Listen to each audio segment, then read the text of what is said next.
प्यारे बच्चों, DMIC online classes में आपका स्वागत है। आप पढ़ रहे हैं class 9th English grammar Hindi to English translation. प्यारे बच्चों, प्रतिदिन डाले जाने वाले वीडियोस को ध्यान से देखें, समझें और दी जाने वाले एक्सरसाइजेज को हल करें और अगले दिन दिए गए उनके हल से मिलान किया करें तथा अपने कार्य में की गई गलतियों में सुधार करें।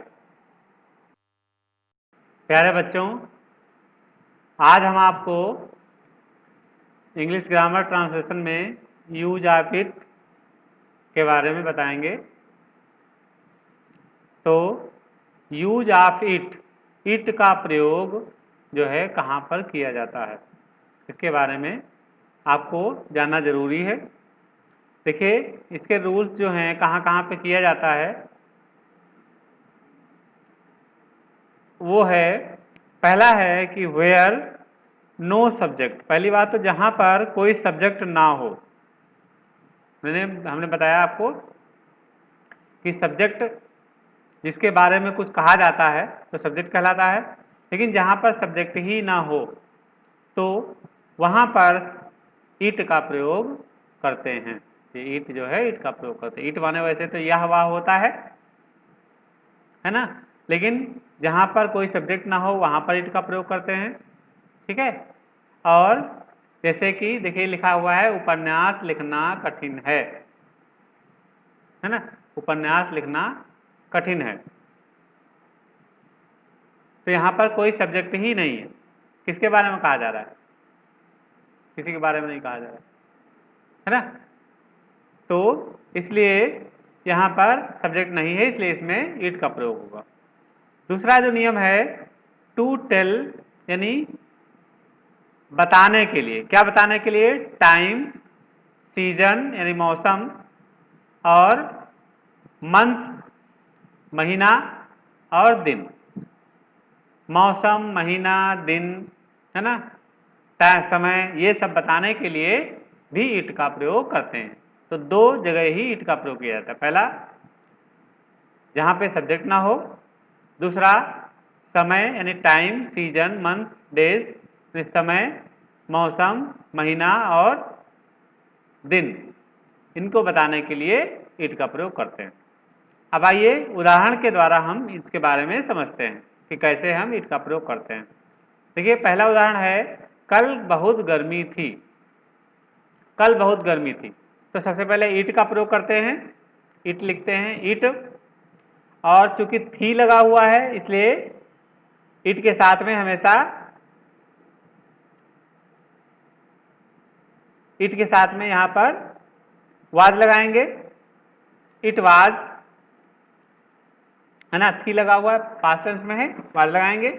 इट वाज बहुत गर्मी, तो बहुत गर्मी की very hot. It was very hot. और उसके बाद कल, कल थी तो इसलिए कल की यस्टरडे हो जाएगी। देखिए, यहां पे किसी व्यक्ति वस्तु के बारे में कोई चीज नहीं बताई जा रही है ना, कोई बात नहीं की जा रही, कहा नहीं जा रहा उसके बारे में, इसलिए यहां पर कोई जो है मौसम के बारे में बताया जा रहा है। मौसम के लिए आपका इट का प्रयोग करते हैं। तो it was very hot yesterday, है ना, गर्मी के लिए हॉट लिखते हैं। यस्टरडे यानी बीता हुआ कल, वेरी माने बहुत गर्मी, it was very hot yesterday. दूसरा उदाहरण देखते हैं, अब 2 बजे हैं। अब 2 बजे हैं, है ना, तो 2 बजे हैं तो लिखेंगे इट इज लगाएंगे, क्योंकि प्रेजेंट में है, ऊपर वाले में पास में था। इट इज 2 बजे के लिए ओ क्लॉक लिखते हैं ना, 2 बजे के लिए ओ क्लॉक लिखते हैं, 2 ओ क्लॉक, 2 ओ, कामा लगाएंगे, क्लॉक, इस तरह से। It is 2 o'clock. अब 2, और नाउ, नाउ भी आखिरी में लिख देंगे, अब लगा हुआ है now. It is 2 o'clock now, अब 2 बजे हैं। ठीक है।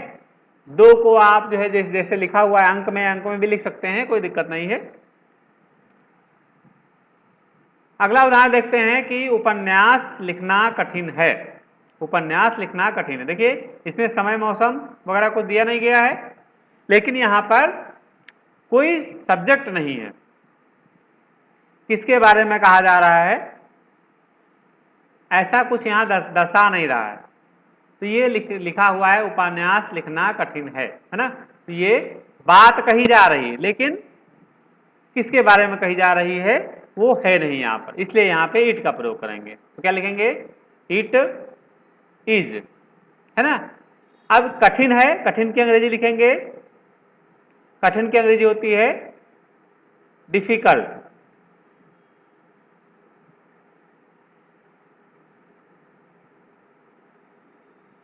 It is difficult.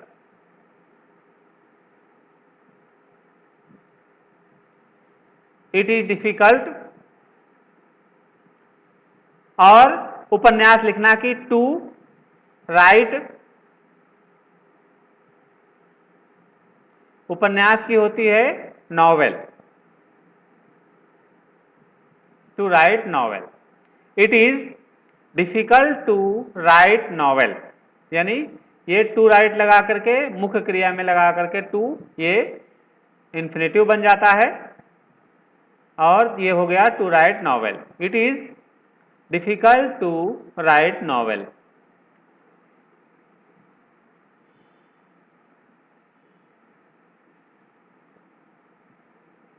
अगला सेंटेंस, अगला उदाहरण है क्या आज वर्षा होगी? क्या आज वर्षा होगी? तो देखिए यहां पे होगी लिखा है तो विल बी शैल बी लगाया जाता है। तो it will be, it will be, it पहले क्यों लगाए हैं? देखिए क्या लगा हुआ है सबसे पहले, इसलिए विल बी जो है पहले लगाएंगे, विल पहले लगाएंगे।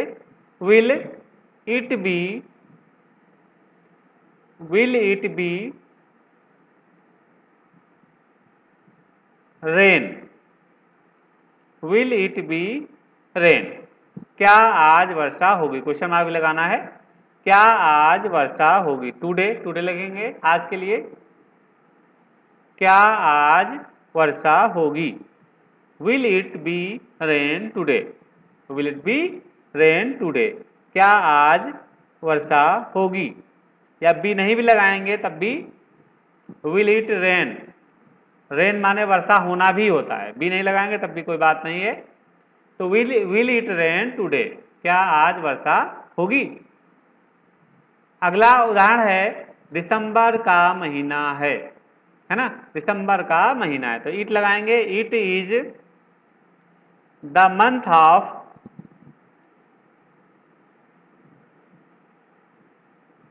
Month of December. It is the month of December,